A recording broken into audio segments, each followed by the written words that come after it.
SANDHAN, All Gujarat Integrated Classroom.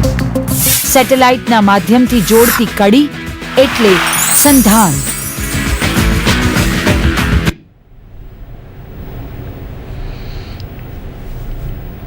Good afternoon. I am C.B. Anthony, Associate Professor, J.S. Shah Arts and H.P. Desai Commerce College, Amroli, Surat. I would like to take you to the world of Robert Browning today, the poetry of Robert Browning. Before going into the poems of Robert Browning, let us go a little back into the history of literature. Let us start from neoclassicism, the neoclassical poetry, the conventional neoclassicism. The poems which were of the diction, the high seriousness of the typical neoclassical poetry. From there, the movement to romanticism. Romantic poets like Wordsworth, Byron, Shelley, Keats, etc. Now, just remember the change in the attitude of the poets. The neoclassical poetry that was meant for the well-educated, the rich, the aristocrats. Whereas the romantic poets, they wrote for the common man. The language was simple and the subject matter was also simple. Everyone could understand, any man could understand. So that is romanticism, romantic poetry. Now the association with nature in romantic poetry, think about it, the association with nature. Wordsworth and the element of nature, people, the romantic writers, they depended on nature, they found God in nature. There was a connecting link between man and nature. That is romantic poetry. Man finding himself in the lap of nature, nature appearing as a mother, a protector, a giver, and nature is everything for the romantic poet. And then from there, step further, we have the Victorian poets and Robert Browning. Now let us see how he deals with nature and the other topics which he has. Now when we talk about Browning, the words that come to our mind are a few. For example, love, God, nature, poet, painting, music. So we can sum up the poetry of Robert Browning in these words. This is Robert Browning. Now a little glance at the background or the social background.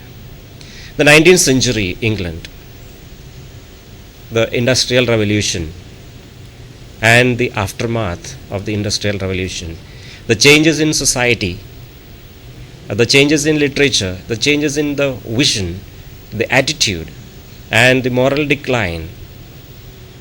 So all this had an immediate effect on literature too. And we have the other writers of the Victorian era who have very clearly portrayed the differences that had occurred in the period, the Victorian period. Now let us see on the screen Robert Browning, a poet who lived between 1812 and 1889. The poet who has contributed a lot to the world of literature. And people love the poet, love to read his poems because of so many things. There are so many aspects of his poetry. Now he was born in a place near London and he did not have much formal education. But his father's library that was the background. He had gained that interest in reading from his father's library. He read from his very childhood. He read poems, he read books on religion and whatever was available with his father. That enriched him, that gave him the impetus, that encouraged him. And by the age of 17, he had decided to take up poetry as his career. And his continuous reading made him a great thinker. And from a thinker, he became a poet. And it did not take much time for him to come out as a well-known poet. And he is a contemporary of Lord Tennyson. Now, Robert Browning is a poet of love and hope. As I told you earlier, love, hope, and God. These are three key words in his poems. We can say that Robert Browning is a poet of love. As we say, Robert Browning is a poet of God. Now, in Christianity, in Christian background, God is love. God has created man out of love. He created man in his own image and the best of his creations, that is man. But man is not able to see God. Man has to feel God. Man has to believe in God. And it is this belief without seeing that gives hope. And man has to live in this hope until he reaches heaven to see God.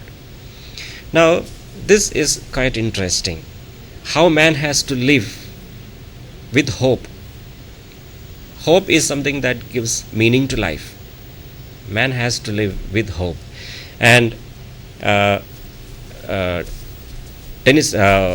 Robert Browning is a poet of love and hope. Now, continuing, Browning is the one who perfected the dramatic monologue. The dramatic monologue that was not invented by him, but he is the one who perfected the dramatic monologue. And one aspect which makes Browning popular is his use of the dramatic monologue form. As I told you, he was a man of vast reading. He had developed this habit from his very childhood, and that made him a thinker and also a poet.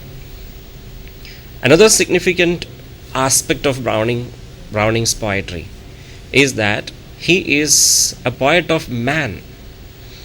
The subject matter of his poems is about man. He writes about man, and it's not the physical aspects of man, the physical outlook or the physical aspects, but the inner man, what happens in his psychology. That is what Browning talks about in his poems. So he is a keen observer of man's life, man's psyche. Browning's poetic career can be divided into 6 stages. He emerged as a great poet, a noted poet, through these 6 stages. The first stage, that is from 1833 to 1840, this is the period in which he experiments with poetry.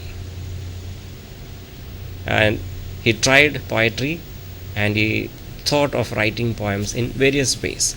So the poems of the first period are a few. He has written about 3 long poems during the period. One of them is Pauline. The second one is Sordello, and there is one more. Now, these long poems have the merits of true poetry, and even though they belong to the experimental period, they have the qualities of good poetry. Now the second period, 1841 to 1849. Now it is during this period that Browning selects the dramatic monologue as the most suitable form for his poems.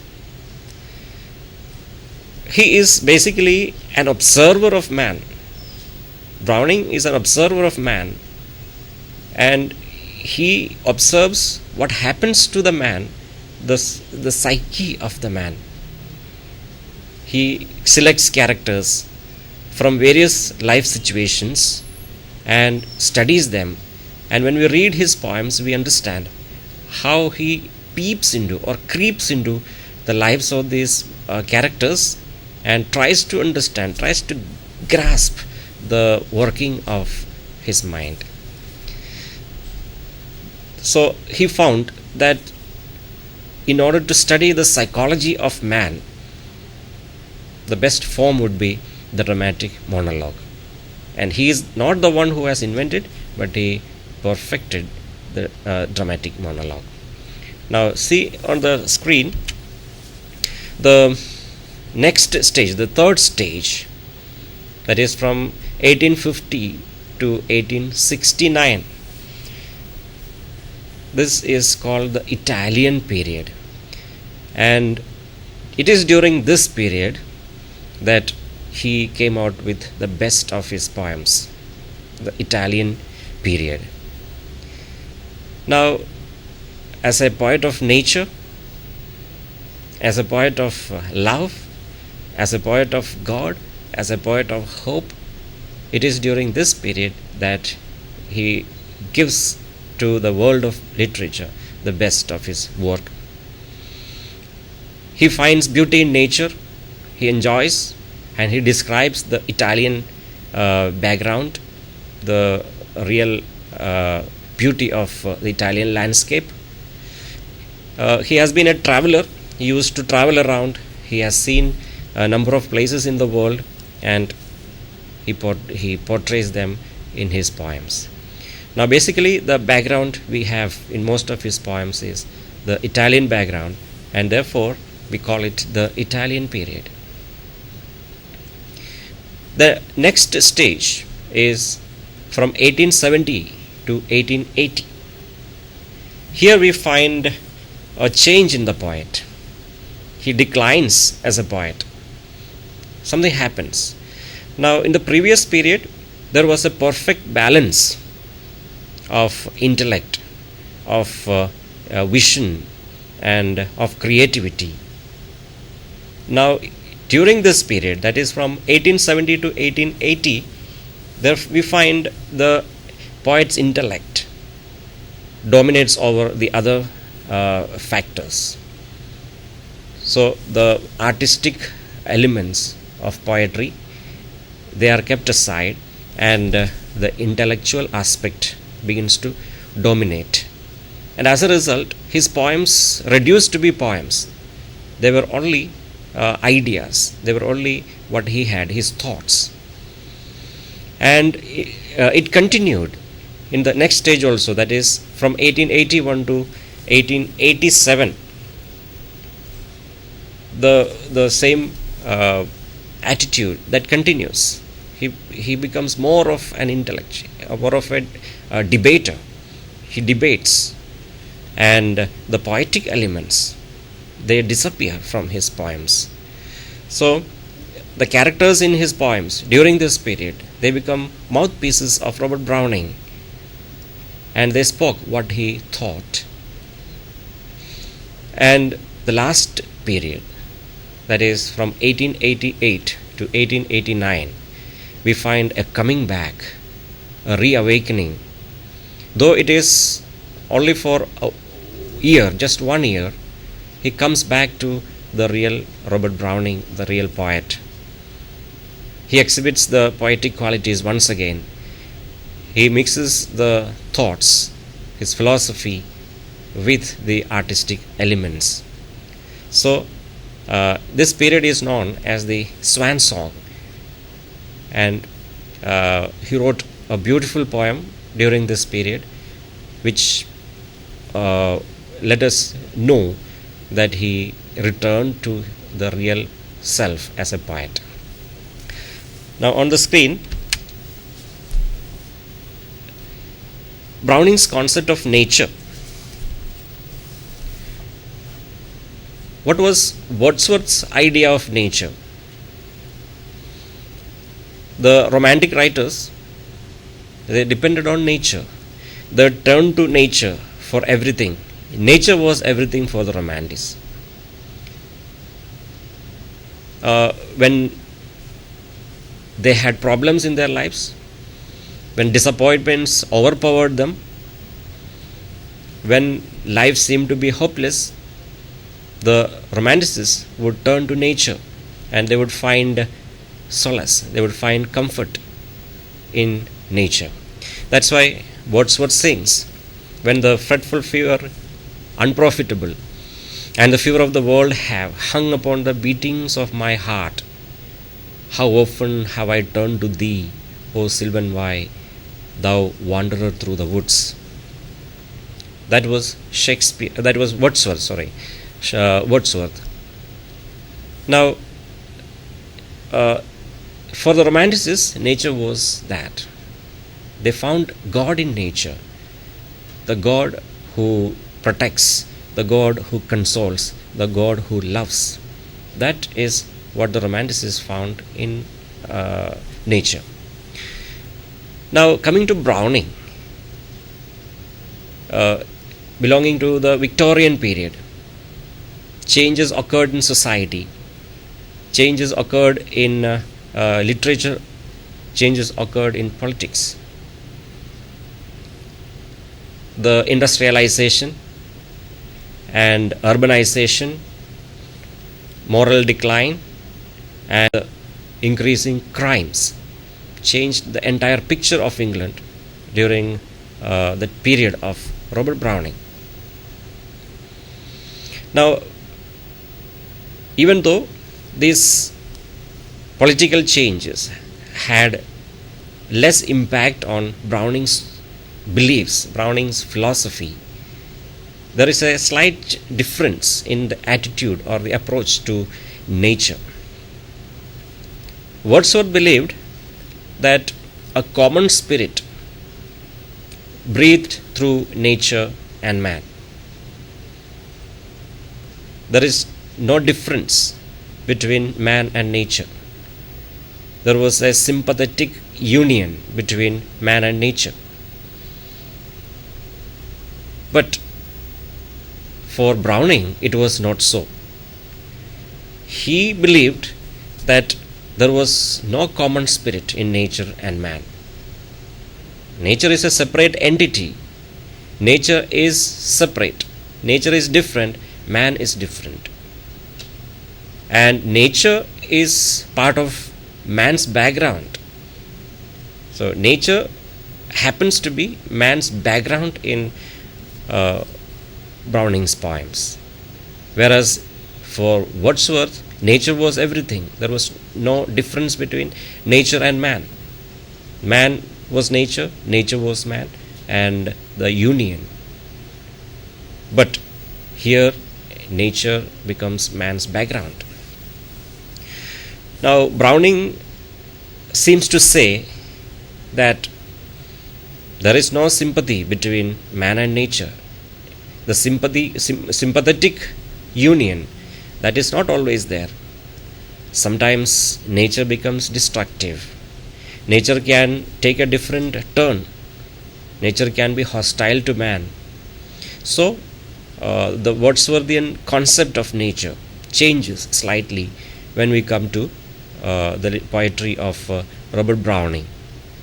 Now, nature for Browning is a totally different concept, and he has written a number of poems based on nature, and we will see how he treats nature in his poems later on. Now, going further, it is essential to know Browning's view of human destiny. Now, what is the meaning of man's life? What gives meaning to life? That is very essential. Now, being a Christian, born and brought up in Christian background, he had a strong belief in God, and he believed what Christianity taught. God who is in heaven, who controls everything on the earth, and the predestination. Man has to live on the earth, and his life doesn't stop there, it continues. His life on earth makes him eligible for his life in the next world, that is with God. So, the life on earth is meaningful. That is meaningful, and that is a means to achieve the final, that is the life with God. So, Browning had a clear view of human destiny. He believed in the immortality of the soul. As a careful student of the human psyche, he was concerned about the soul of man, not the body. The body was secondary for him, but he was concerned more about the soul, the working of the inner soul of man. Now, he believed in immortality of the soul. So, the body is less important, but the richness, but the health of the soul, that is more important. And once we successfully complete life on the earth, we move towards the life in the other world. Another idea that he expresses through his poems is that success comes in heaven. So, success is not something that is achieved on the earth. Final success comes in heaven, and one has to make all efforts to find success in heaven. So, what a man is supposed to do on earth is to work hard and hard to be successful in heaven, because the life continues. The soul doesn't die, only the body dies, and the soul is carried forward. That is, the soul is taken to God for eternal life, and God in heaven is a person who rewards. So God appears in his poems as a person who rewards. So success surely comes in heaven. Man can be good or bad. All he needs to do is to work hard, and he surely is to be with God, and God is to reward him. Now, for him, two things are essential. One is efforts, the efforts that you put in, and the efforts are for the ideal. The efforts are for the ideal, and the efforts are towards achieving heavenly life or obtaining heaven. And the second is the nobility of the soul. So one has to work for the nobility of the soul. Soul matters, not the body. So make your life, live your life in such a way that you attain a nobility, a state of mind, a nobility. You are eligible, you become eligible for the life with God. Now, on the screen, man is destined to be great. Man has been created by God, the best creation of God. God who created man in his own image and blessed him with his love. And God wants him to love. So love is everything. God is love and man is to love. And man has to be great. man has to be great because he is the finest of his creations. But how to achieve this greatness? How man has to achieve this greatness? And this can be achieved through true love. So true love is the means through which greatness can be achieved.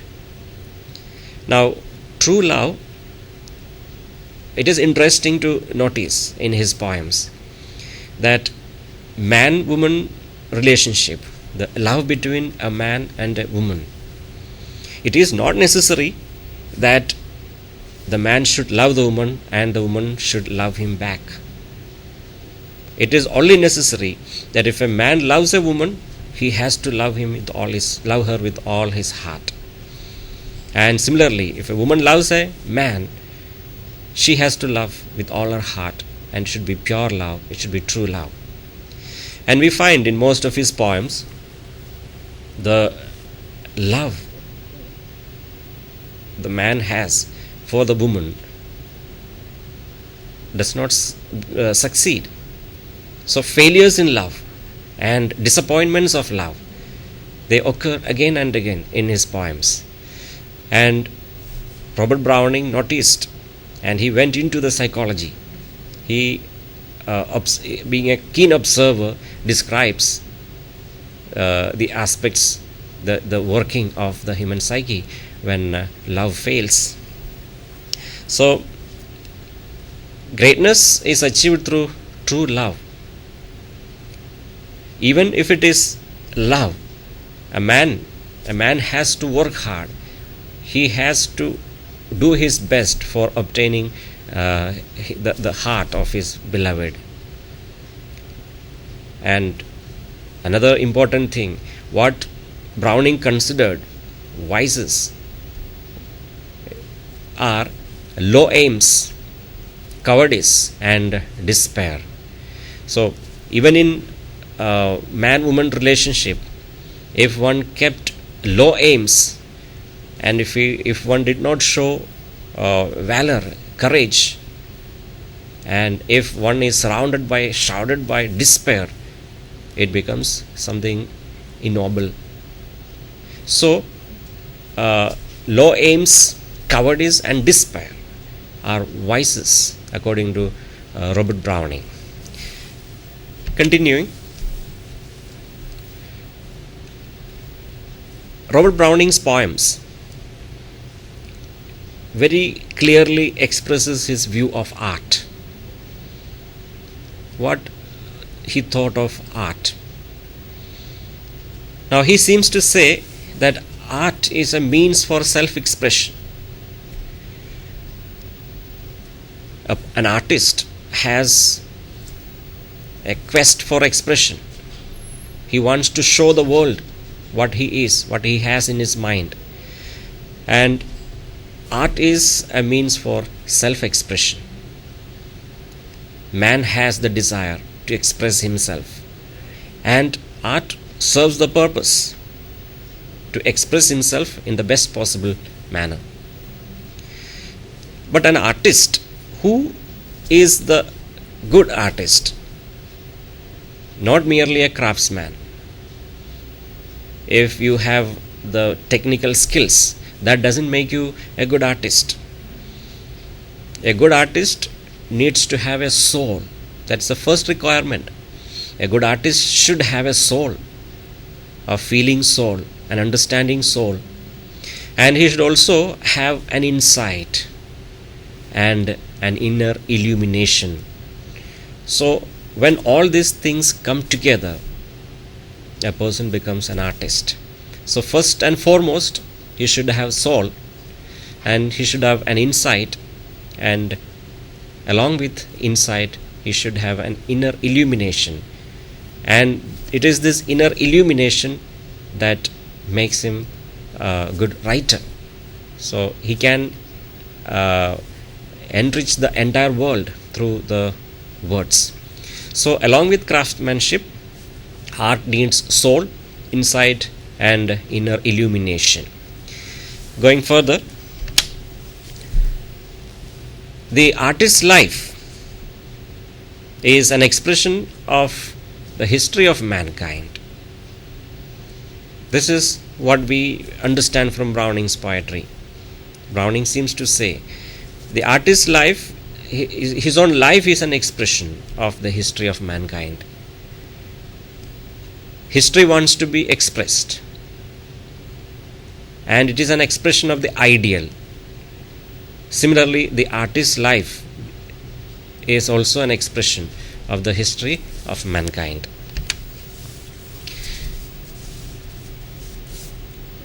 Browning is a poet of love, and it is the treatment of love that makes him more interesting. Now, what did Browning do with the theme of love? He explored the disappointments and failures of love in his poems.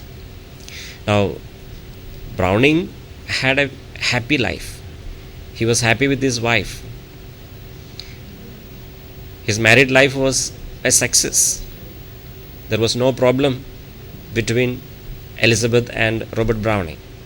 They were quite happy.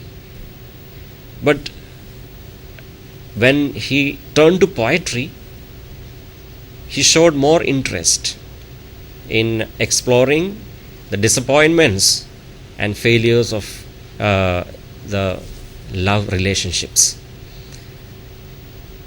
because he might have felt that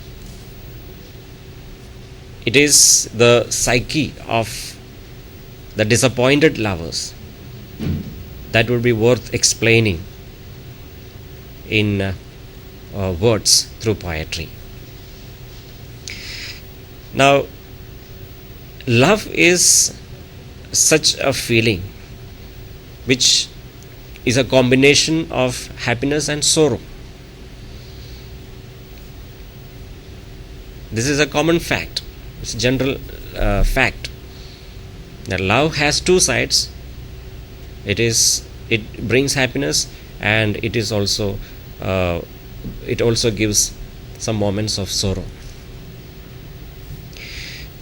Now, Robert Browning is concerned with the passions. He is not much concerned with the passions. The physical appearance of the beautiful lover, or the strong romantic relationship between the man and the woman, the passion, Browning is not much interested in it. Whereas he shows his interest in diving into the feelings which the lovers feel in their heart. So the physical expressions are secondary, but what happens inside the lover's mind, that becomes more important.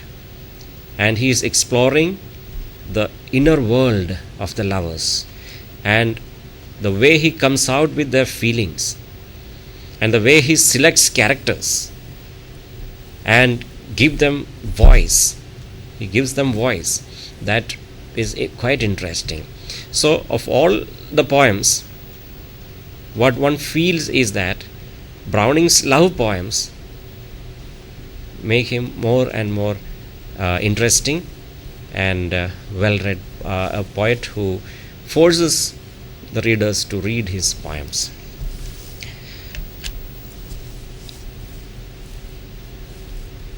One of his best poems, love poems, is The Last Ride Together.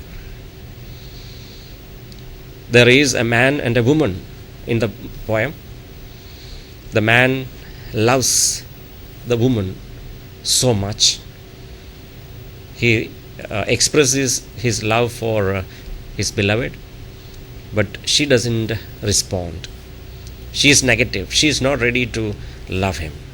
So the picture we have in The Last Ride Together is the picture of a man who has been rejected by his lover. But his disappointment comes to an end when his beloved agrees to his request he wanted to have a ride together, a last ride together before their separation. The woman, his beloved, is good enough. She agrees, and they start their journey, start their ride. Riding beside his beloved, he thinks about his love, and he is in a world of dreams. And towards the end, the thought comes to his mind that this is the moment that the poet, that the lover can have in his life, the best moment, because they can never be together.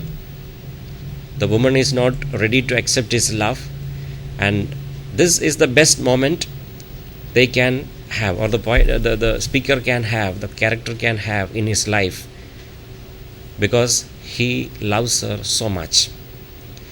And a foolish thought comes to his mind.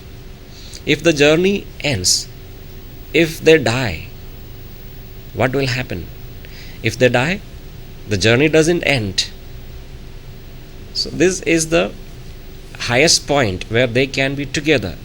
They cannot think of a life together, but now his disappointments have already disappeared, and now he thinks, now if they die, the journey will continue, and it becomes an eternal journey. So both of them will be moving towards heaven, where they will have their eternal life. So this is a beautiful poem by Robert Browning, The Last Ride Together.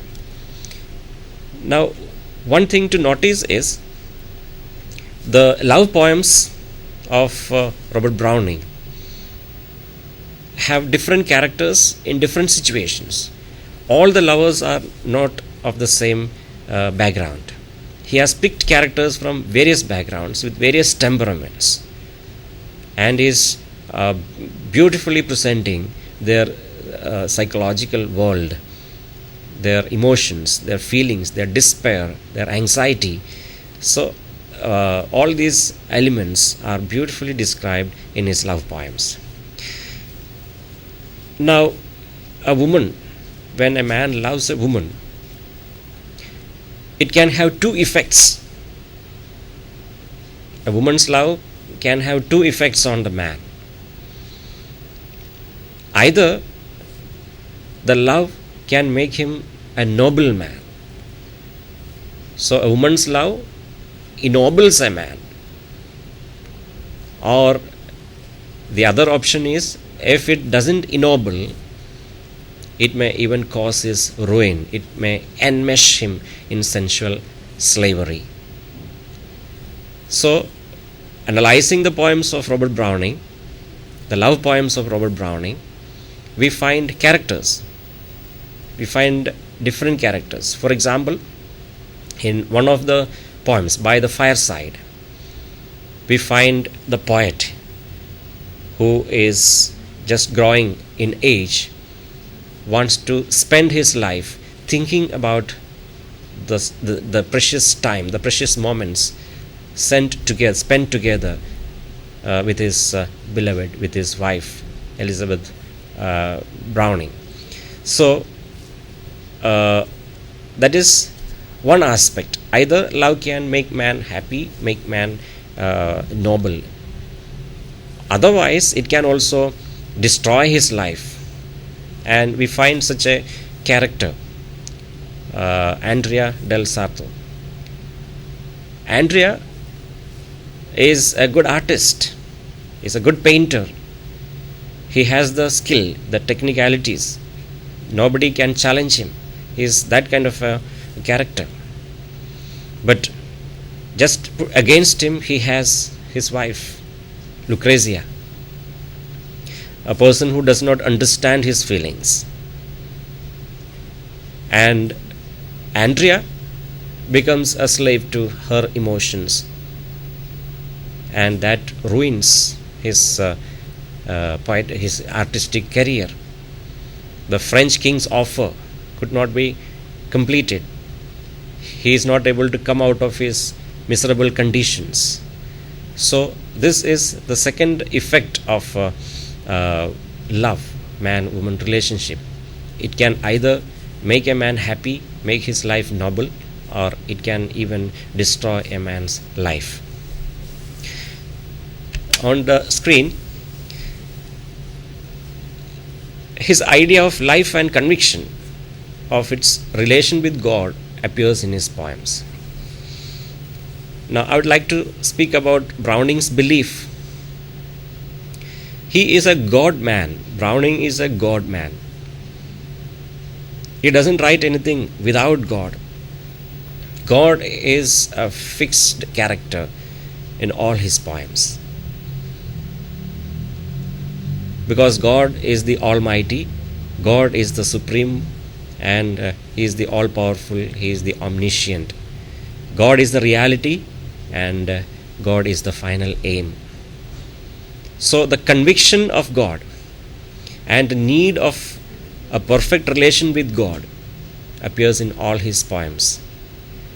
As I told earlier, maybe because of his social background, the family background, the Christian background, the religious beliefs, the deep-rooted religious beliefs and faith made him very close to God, and God appears in all his poems. Now, man's relation with God, it's not that a God who controls, a God who punishes, but more than that, Browning presents a God who is waiting for man, and man has to keep up the relationship with God, and then God will reward him. And God's authority is never questioned. Browning, in none of his poems, doubts God or questions his authority.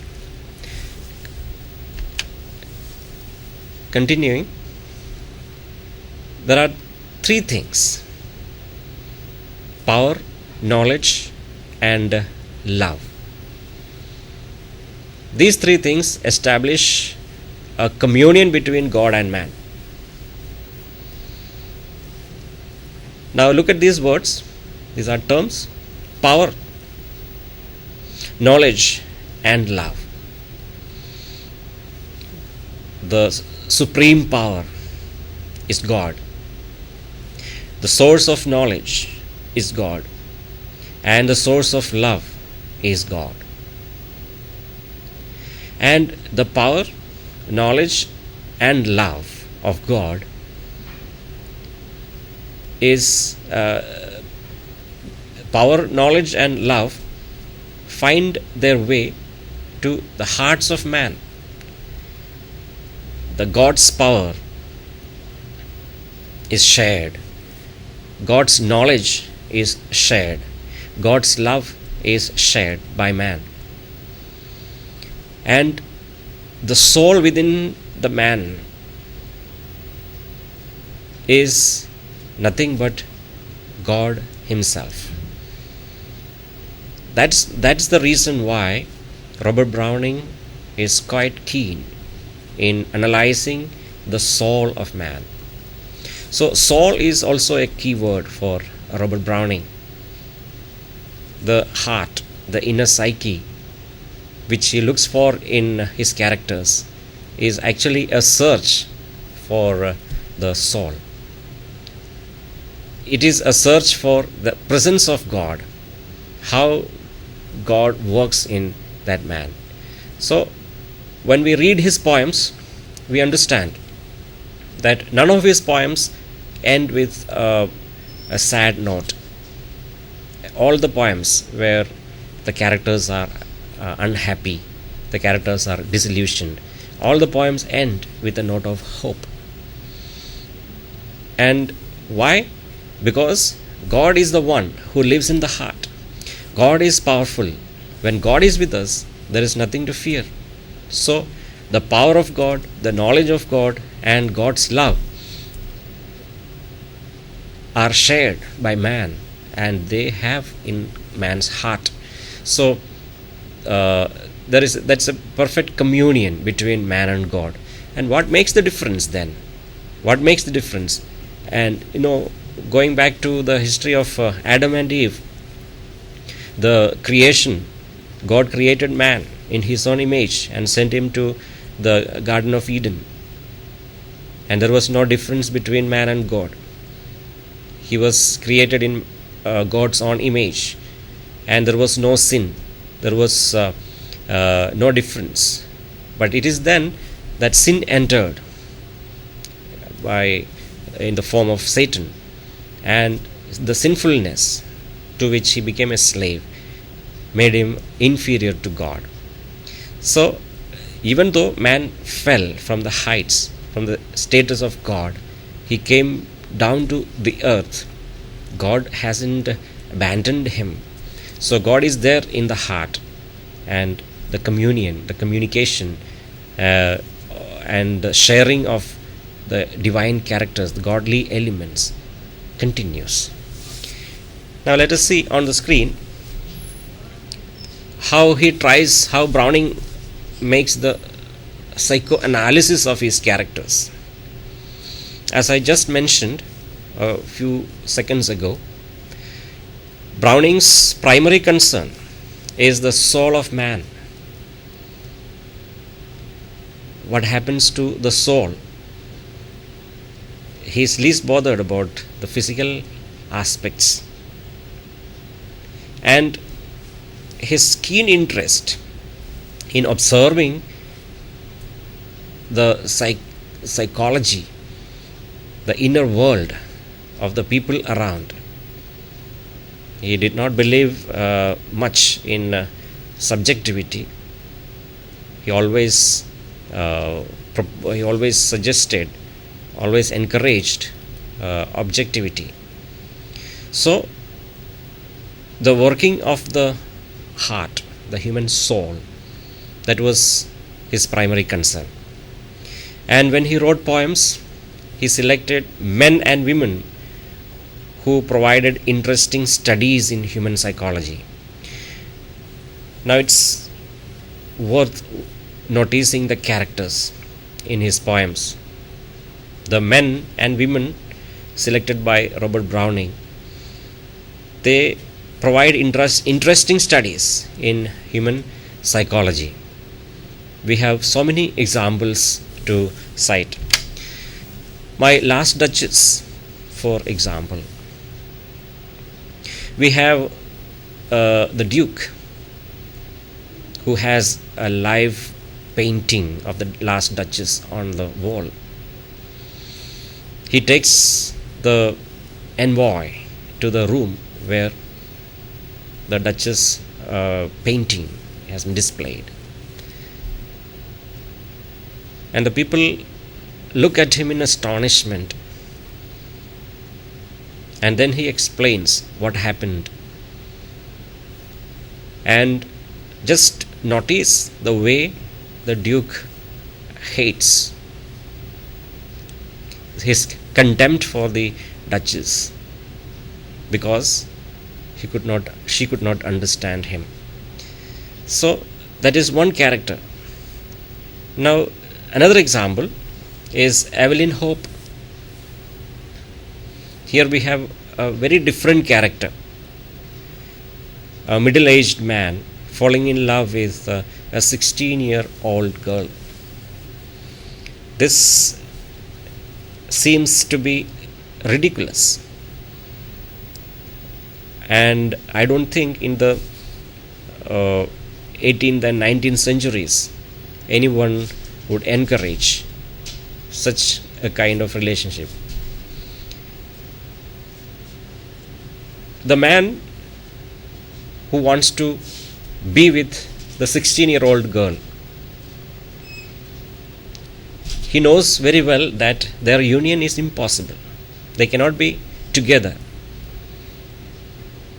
And the girl dies, unfortunately.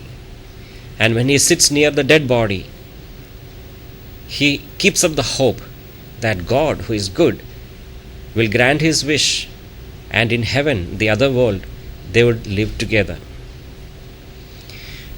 Another example is Porphyria's lover, a different character.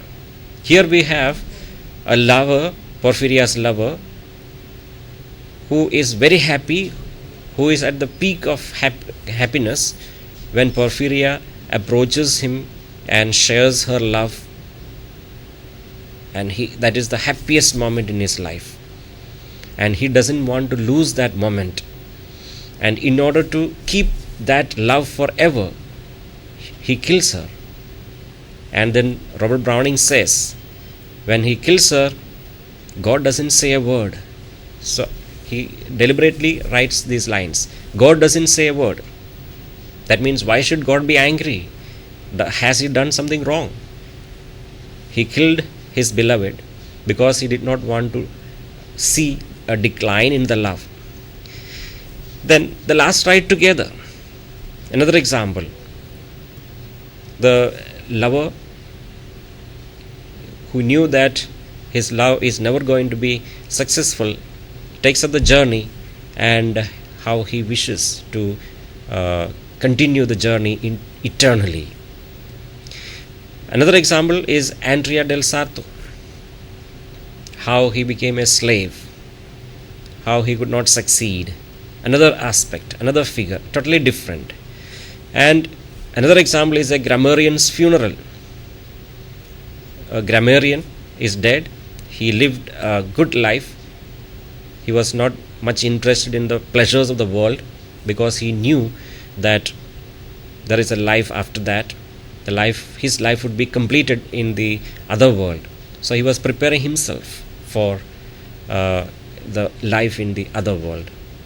So all these poems have different kinds of characters, and what the poet does is he is just going into them and coming out with their heart, what happens in their heart. So his poems have these characteristics, and he becomes a perfect psychoanalyst.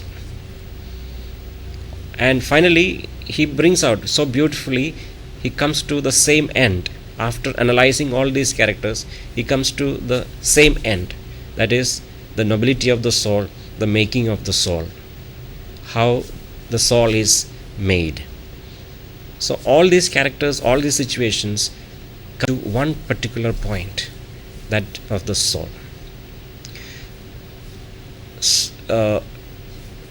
When we consider Browning's poetry, there are so many important characteristics to be discussed. But basically, what one notices is his treatment of love, his love poems, how he connects love, God, nature and man. Man's relationship with nature, man's relationship with God, and God and nature. So how all these elements are interrelated. They are rather synonyms. So God, man, nature and love. Another significant thing with which I would like to conclude is the treatment of art. He has written poems about poetry, about poets. He has written poems about artists like painters and musicians, about music and also about painting. Now he places music on the top because according to him, the music is the sound of God. So music has the effect to take us to God. And painting, what about painting? There are characters, Andrea and the friar. So the poems of Browning open up to various areas which make his study more and more interesting, and I hope we will enjoy reading his poems. Thank you.